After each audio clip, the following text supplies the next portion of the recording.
With that, I would look for a motion to approve the consent agenda. So moved. Second. Your Honor, I need to abstain from the consent agenda, reference item 13. Okay. Motion and second. If no discussion, please vote. Voting in the affirmative, Granquist, Jackson, Merrill, Murin, Jackson, Clausen, and File. Abstaining from the vote, Wiebelhaus. Motion carries. Item number 6, before we entertain a motion to approve the full agenda, I believe we have a request regarding the agenda.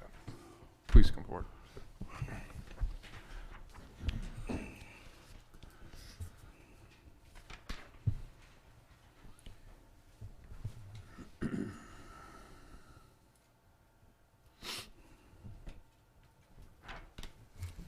Robert Hauser, representing ROPAC Incorporated. At this time, I wish to remove number 20, 21, 22, and 23 from the agenda.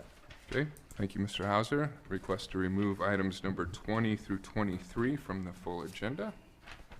Do I hear a motion or have any questions on that? Hear a motion to amend the full agenda? I'll make the motion to amend. I'll second. Okay, motion and second. If no discussion, please vote. All council members present voting in the affirmative. Motion carries. Okay, that takes us to item number 17 on your council agenda. Special presentations. First, a proclamation for November 30th, 2019 as Small Business Saturday. Whereas the city of Norfolk, Nebraska celebrates our local small businesses and the contributions they make to our local economy and community.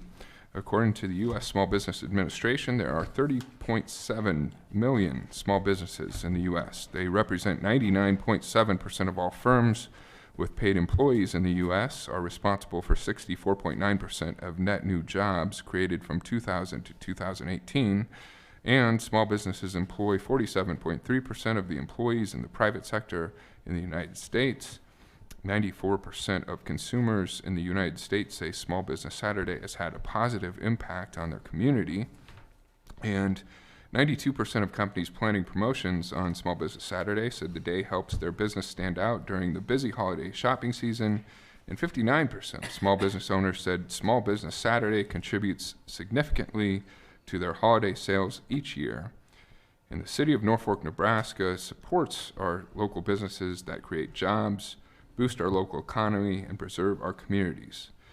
And advocacy groups, as well as public and private organizations across the country, have endorsed the Saturday after Thanksgiving as Small Business Saturday.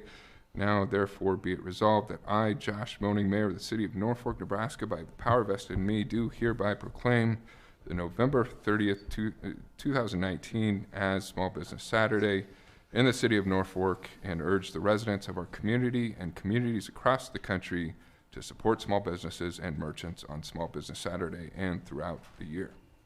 Is there anyone here tonight to receive the proclamation? Doesn't appear so.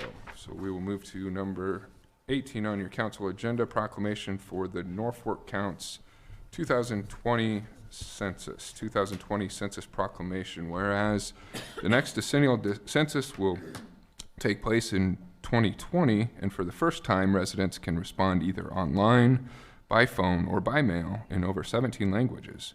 And an accurate census count is vital to determining where to locate schools, child care centers, roads, public transportation, and other facilities, and for making decisions concerning business growth and housing needs. And census data ensures fair congressional representation in the U.S. House of Representatives and in redistricting state legislatures and other voting districts. And billions of dollars in federal and state funding is allocated to states and communities based on census data. And even a 1% undercount can amount to loss of representation and millions of dollars to the community. And the 2020 census will create hundreds of thousands of temporary jobs across the nation. And the city of Norfolk believes every single person counts.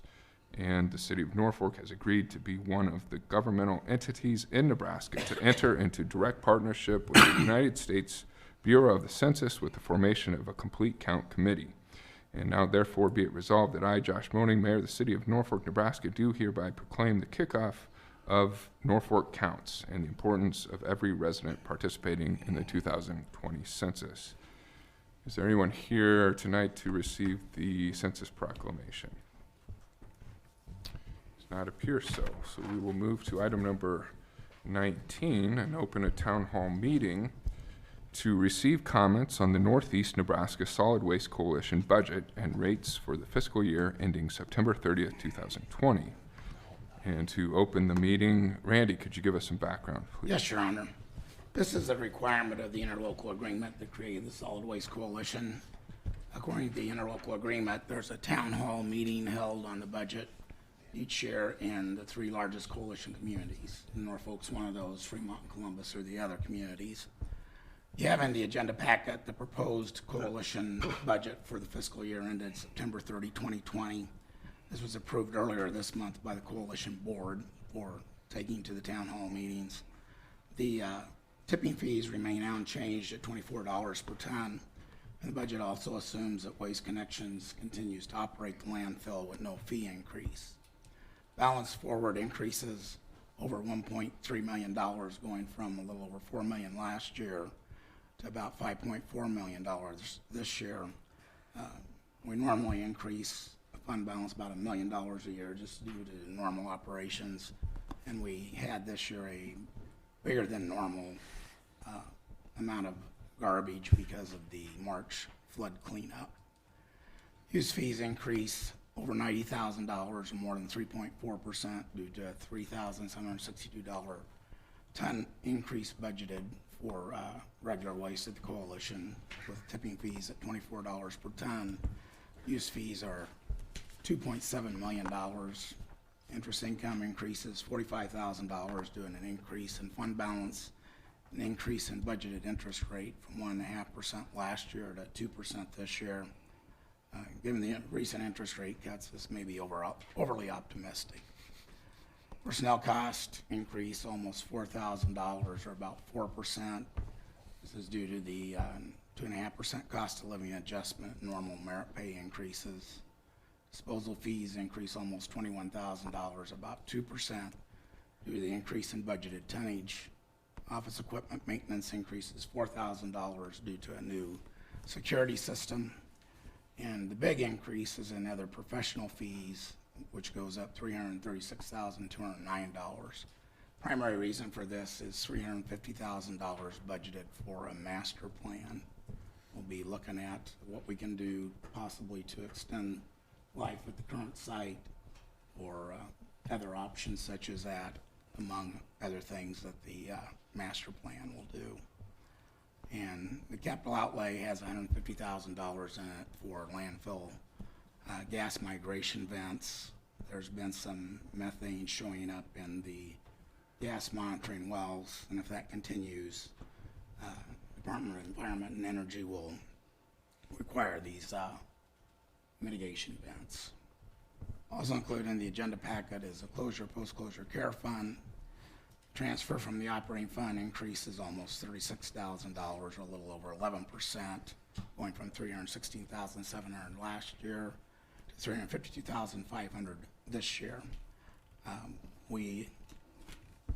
Main reason for that increase is we've been seeing increased tonnage over the years, and we upped the amount of tonnage we're using when we project our life. Last year we had an estimated life of 22 years. This year, when we did those calculations, we showed 20 years. Normally you'd expect that to go from 22 to 21 because of that bump up in tonnage. We actually got 2 years less life than we normally would, which, since we're funding it over less time, that meant a bigger contribution that we needed to make to the post-closure fund. This total funds available for post-closure care costs are almost $8.4 million, which is an increase of 8.8% from the prior year. That's beginning fund balance, and $9,139,000 is ending fund balance. The increase is due to both interest earnings and the current year funding of $352,000 that we're budgeting. That answer any questions? Thank you, Randy. Any questions? Randy, you said an estimated 20 years of life left on this particular Yes, that's site, what we're projecting. and a master plan process is being initiated to explore whether that could be prolonged somewhat, Yes. and also looks at what the next step may need to be if not. Yes. Is that accurate? Okay. We'll look at a lot of things, but those are some of the main things to look at. There's possibility that we could expand our footprint on the existing site, or perhaps buy adjacent land, or do something to increase compaction, maybe grinding the waste or baling the waste. There's a lot of options out there. Steve can probably talk to them a whole lot better than I can, but the master plan will look at those types of things, also look at our existing agreements and see if there's any modification of those that might be necessary, and look at how we're operating the landfill. Be a pretty comprehensive look at the landfill. And with 20 years out seems like a long time, but we need to start planning now to extend the life if we're going to do that. And if we're going to have to relocate to a new site, start looking at that. That's always a fun process. Glad I won't be around when we get heavily involved in that. Okay, thanks, Randy. You mentioned methane mitigation remedies. Do you, Randy or Steve, know, has there been any exploration of methane collection for local power use potentially? We don't currently produce very much methane. There's not enough, yeah. We've got monitoring wells out there. We actually have one well that just showed up with a positive methane reading on it, and so we're working to mitigate that issue. But currently, our landfill would probably not be a candidate. We'd need to make operational changes. Yeah. Okay. All right. This is a town hall public meeting, so anyone wishing to make comment can do so now. Hearing no one. Any other questions or comments, council?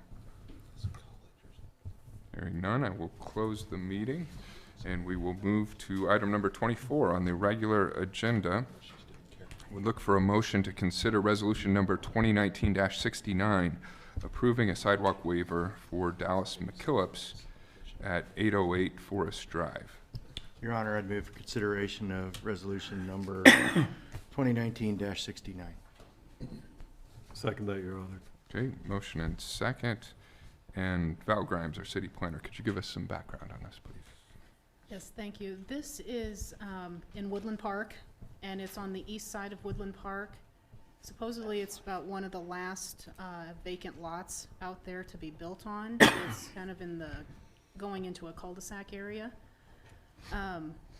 The Planning Commission did recommend approval of this, but they did want something put in there, which you see in the resolution that was attached to the agenda, in that if you do approve this, they would like to see that the grading be in such a way that the sidewalk is ready to be put in, if ever ordered in, or abutting sidewalks go in, and to that area remain free of landscaping so that there aren't trees and shrubs and things like that that need to be removed if the sidewalk goes in.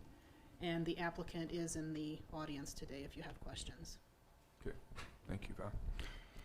Any questions regarding the Planning Commission recommendation or questions of the property owner?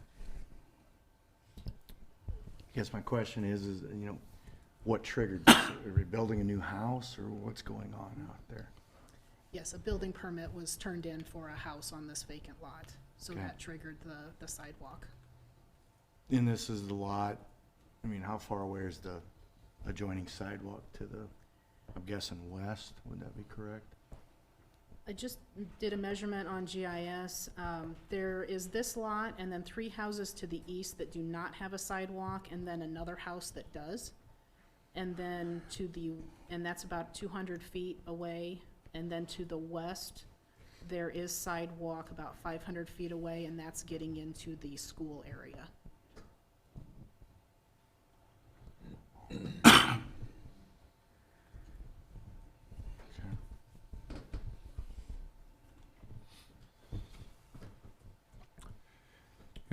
Any other questions or comments, council? This is a discussion we've had frequently over the last 12 to 18 months about allowing waivers for sidewalks.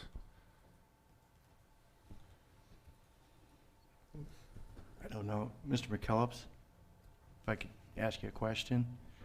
Is this right by Yes, your? sir, can you please come to the Yeah. podium? You know your site out there better than anybody. Is it? If you could just state your name for us first. I'm Dallas McKellips. Thank you. Just wait till he's done.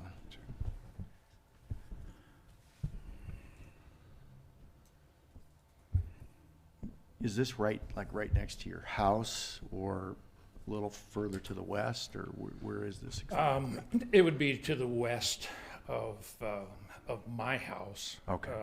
It's about a block away. But east of Driftwood? Yes, just around the corner from Driftwood. All right, okay, thank you. Okay. Okay, Anything else? thank you. Any other questions or comments, council? Okay, hearing none, please vote.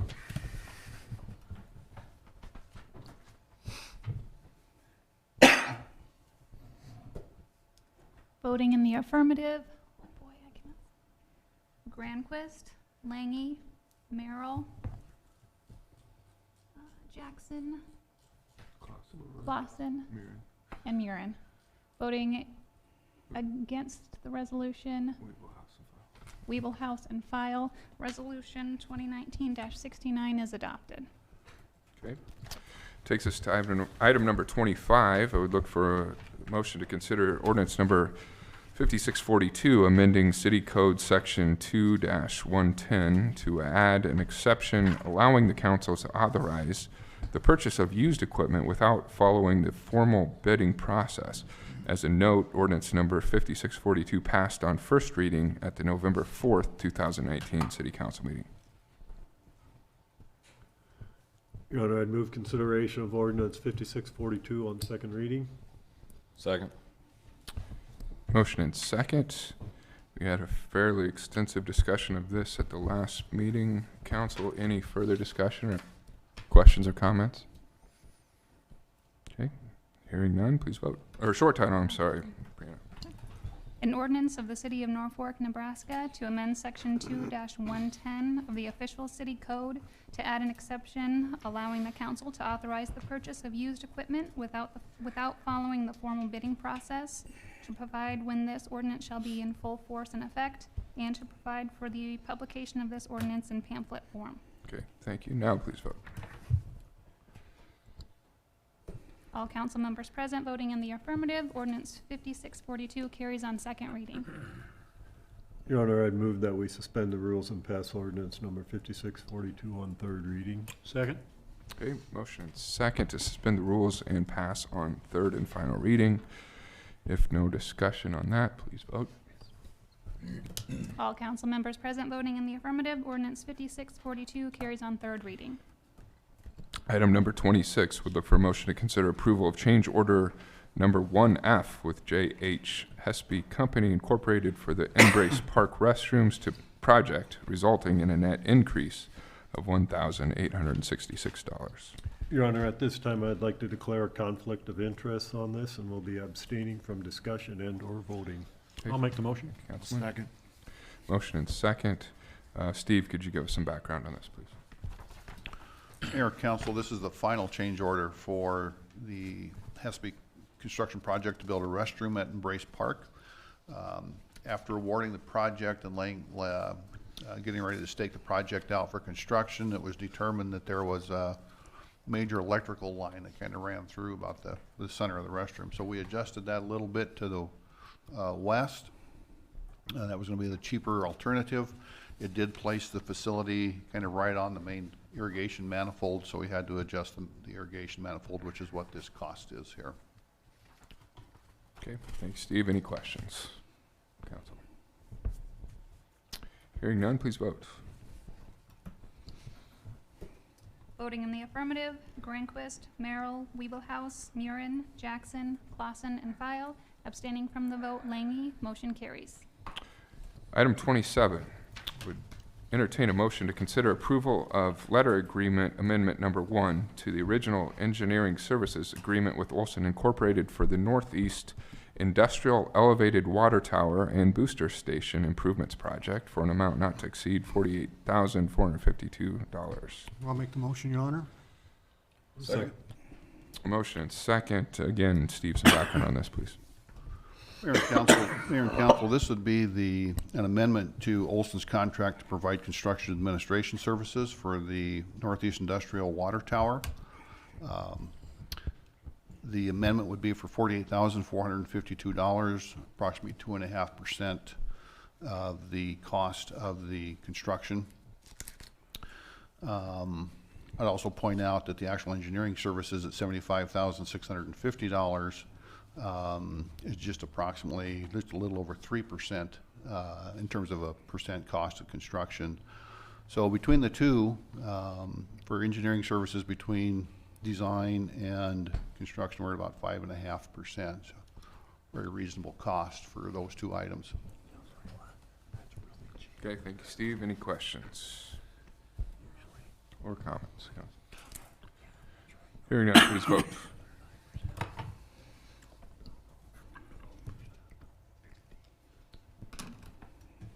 All council members present voting in the affirmative, motion carries.